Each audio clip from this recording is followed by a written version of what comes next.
Ooh, okay, okay.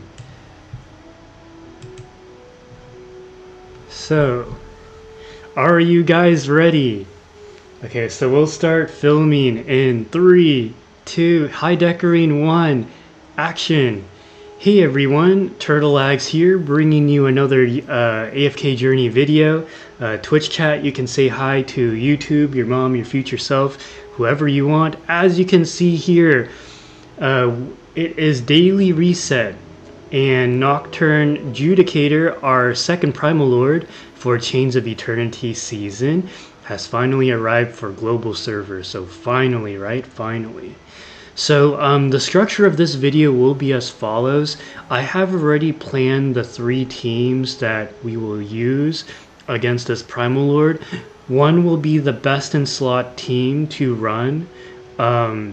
One will be an excellent alternative, and one will be for newer players who maybe have only played the game for 1 to 2 months, or I guess 2 to 3 months by the time they reach Nocturne Judicator. So without, oh yeah, and also we will go over Nocturne Judicator's kit. So without further ado, we will go ahead and begin. Alright, so let's go over his kit first. So we're going to go ahead and enter now. Alright, so finally the Nocturne Judicator. Let's go ahead and take a look. Okay, so let's go ahead and click on him and read through his kit real quick. So his ultimate Fatal Swing charges and sweeps, dealing 450% damage to enemies within a 3-tile arc. If this War Golem has 3 or more stacks of Ancient Blessing, when casting the skill increases attack range to 6 tiles and damage dealt to 750%, and reduces the enemy's damage dealt by 30% for 10 seconds. So basically, as the fight goes on, he will hit harder and we will do less damage to him. And then for his first skill, Nocturnal Shock, delivers a mighty strike with a great sword, unleashing the 3 1-tile wide sword shocks, each dealing 250% damage. If this War Golem has 3 or more stacks of Ancient Blessing when using the skill, the Great Sword strike is followed by a Whirlwind strike that deals 300% damage to enemies within 4 tiles. Okay, and then I presume this one will grant the Ancient Blessing stacks. So when a battle begins, receives 5 stacks of Ancient Blessing. Each stack reduces damage taken by 5%. So he has like 25% damage mitigation at the start. When inflicted with a non-permanent debuff, loses 1 stack of Ancient Blessing but regains it 3 seconds after the debuff expires. Each enemy can trigger this effect only once. Interesting. Okay, so it kind of incentivizes you to have debuffing capabilities. Alright, and unlike previous Primal Lords, we do have an assist hero. It doesn't seem to allow us to read through it, but I will take this opportunity now to overlay a visual that I created, and I want to basically give you guys a glimpse into the top 2 best teams for VN server on the final day of Nocturne Judicator there, as well as a modification to the free-to-play friendly team that Rhymes created for the VN server.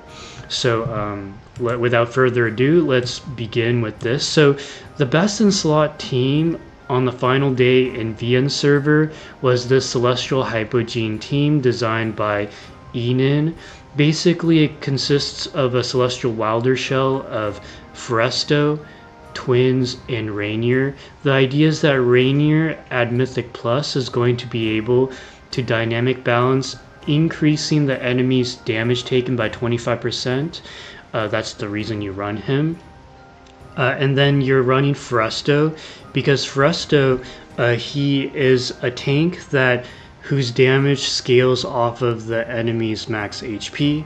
And then the Twins, of course, being basically the best buffing support in the game, as well as being able to provide energy for anyone within the constellation, as well as the surrounding party.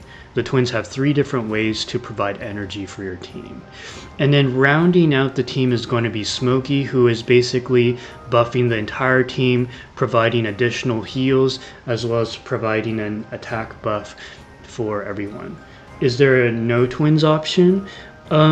Yes, I can go over that too. I should have cooked it up beforehand, but we only get 3 attacks, so I was going to try these 3. But we'll get to that, Zona, don't worry. And by the way, for all 3 of these team formations that I will showcase today, the best in slot team artifact, will be the Blade Summon artifact.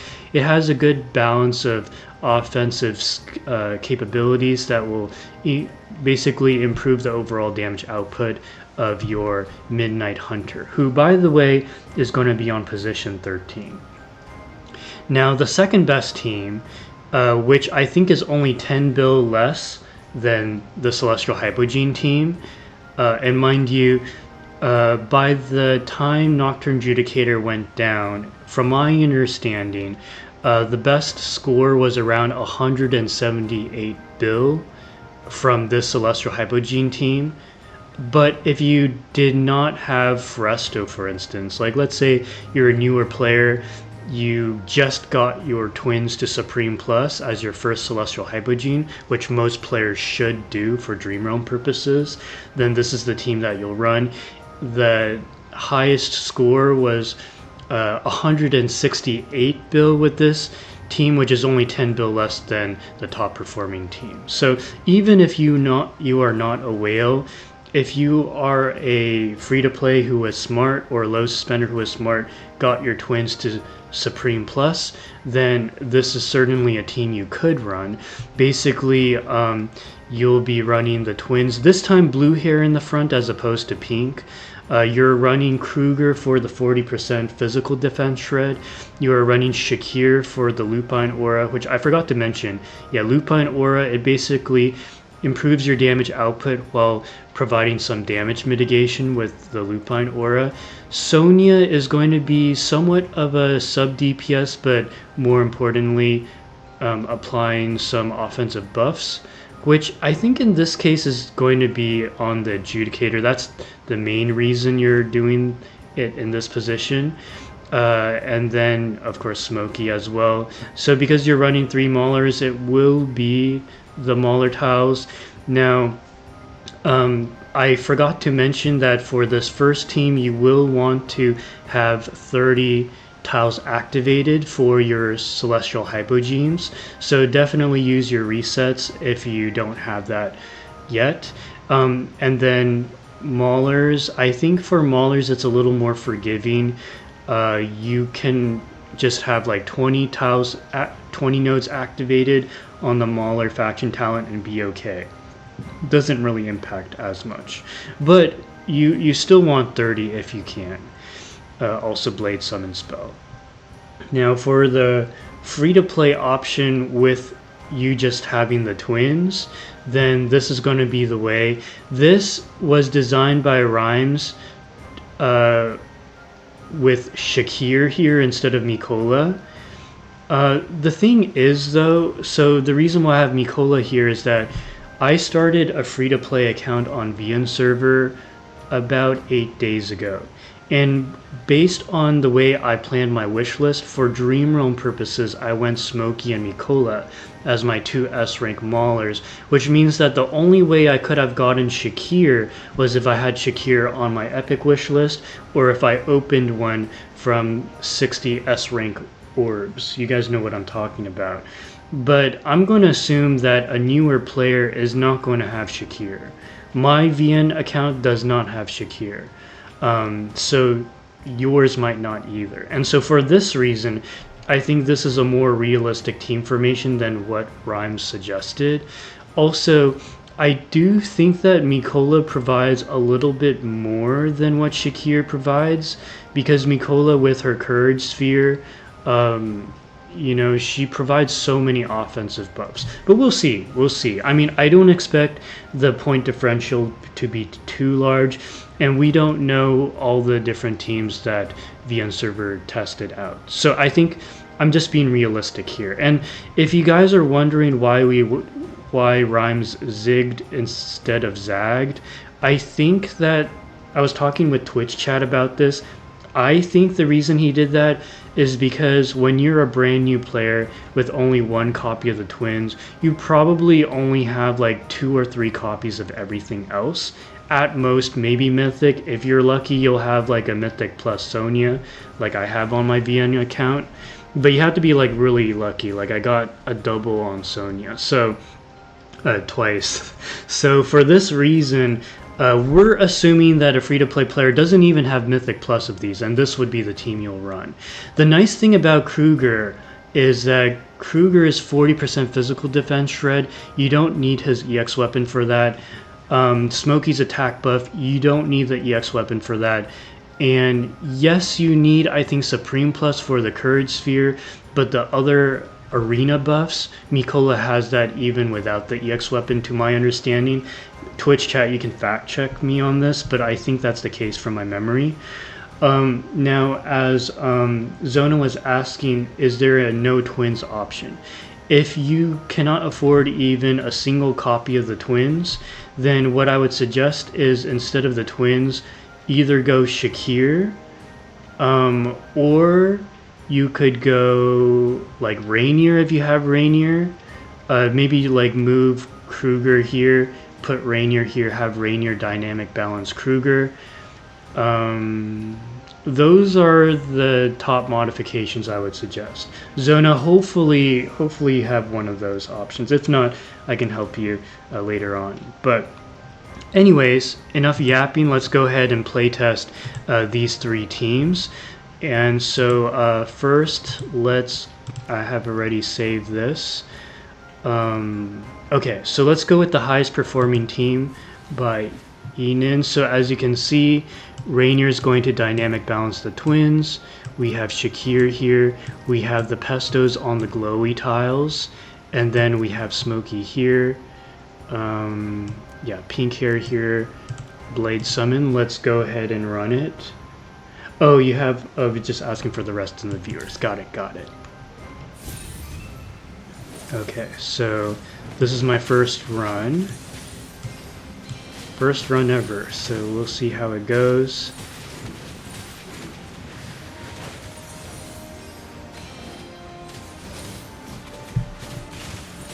$25 for Mauler. Thank you, Michael. So Michael is saying that if you're going to run the Mauler comp, you should have at least 25 tiles activated for Maulers. And I would presume 25 because you're activating the middle and the offensive node on map 3.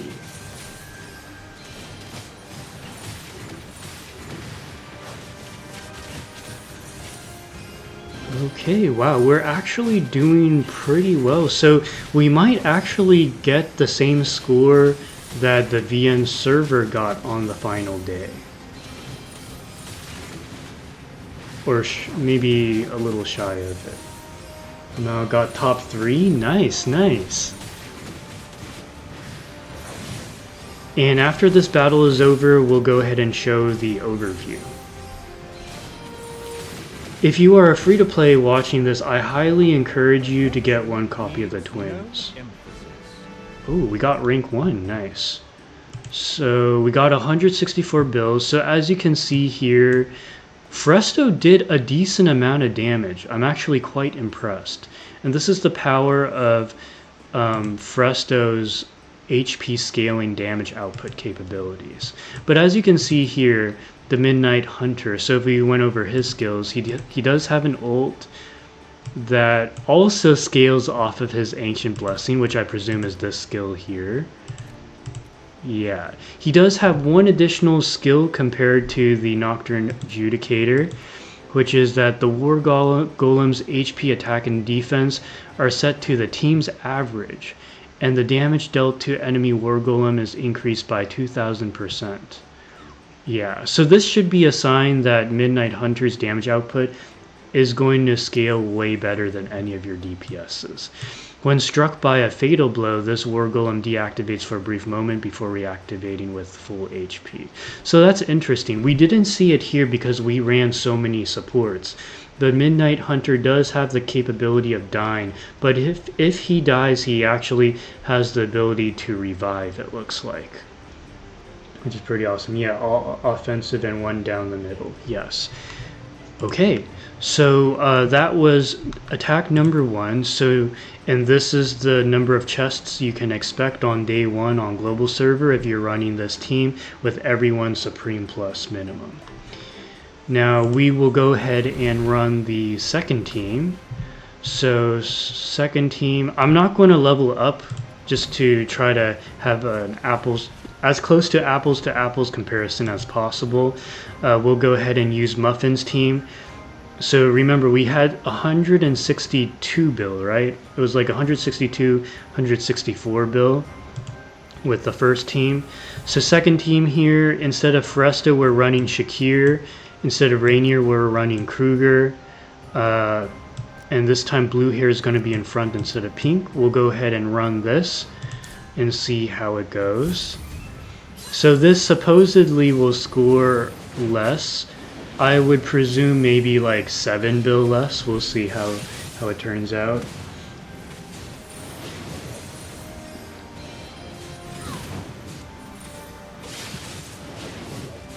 Oh yeah, and we're running Sonya as well. I'm curious about how Sonya's damage output will be. I presume the offensive buff is mainly for the Judicator. Or the main reason we're running Sonya is for the offensive buff on him. Okay, as you can see, we're 34 seconds in left, and we're actually not too far off from the 164 bill. This is actually... wow, okay. We might hit 160 bill here, which is very good news for people who are missing Rainier or Foresta. Yeah. So they actually scored almost the same. And we also got 20 chests. So as you can see here, I think more of the damage is coming from the Judicator. We'll need to watch the replay, but I think that's how it is. So that's very interesting. The differential is not as large as I originally thought. If we go into the records, yeah, I scored 164 bill versus 163 bill. So 96 bill versus 121 bill. So that's the power of Sonya's offensive buff on him. It can make that big of a difference. But I think also because of Shakir's 40% physical defense shred, I presume he is a physical attacker, which he is. So the Kruger's ability works very well. Okay, so now we will run the free-to-play option with 1 copy of the twins. Now my twins is not 1 copy, but this is the team you would run if you're free-to-play, and can only get 1 copy of any Celestial Hypogene. So I presume you made the right decision and went with the twins, so we'll go like that. Okay, and like I mentioned before, we're going to have everyone huddled together, because when you have fewer copies, you want the damage to spread out across more of your heroes. So that's kind of the idea.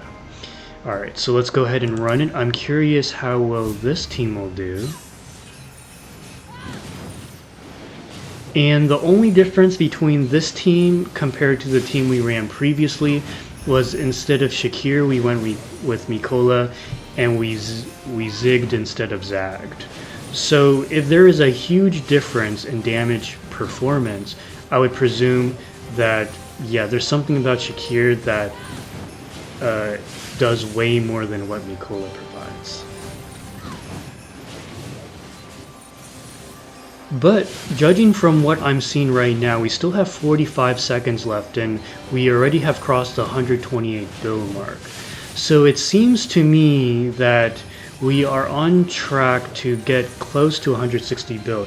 If that is the case, guys, that is really, really good news for low spenders, because most low spenders and free-to-plays will prioritize Smokey and Mikola, trying to get them Supreme Plus before getting Shakir Supreme Plus.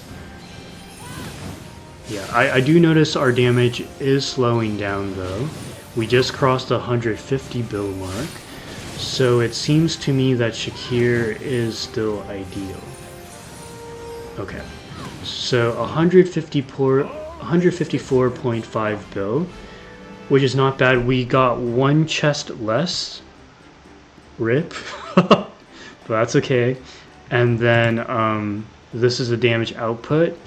So as you can see here, you know, Sonya doing a lot of the heavy lifting still, but swapping Shakir out for Mikola, as well as zigging instead of zagging, led to a damage reduction of about, let me back out and show you guys. It was a difference of, yeah, we lost out on 9 bill damage. But keep in mind, guys, that if you do not have an EX10 Shakir, it's entirely possible this team might perform better, because I think you need EX10 Shakir in order to get most of his potential. And new players might not have, I mean, Mythic plus Shakir to EX10 him is kind of a tall order. So anyways, that pretty much wraps it up for this video. Thank you guys so much for watching. If you have any questions, you can leave a comment in the comment section below, and I will catch you in the next video. Take care, guys. Alright. As Rezo gets higher and Mythic Charms come out, Celeshypo will start pulling away in damage. Thanks for adding that, Michael. I forgot to reset till you mentioned and still scored more than 20 plus 25 than with the plus 30 for Team 1. Nice, nice. Alright, so we did very well there. We lost out on one chest.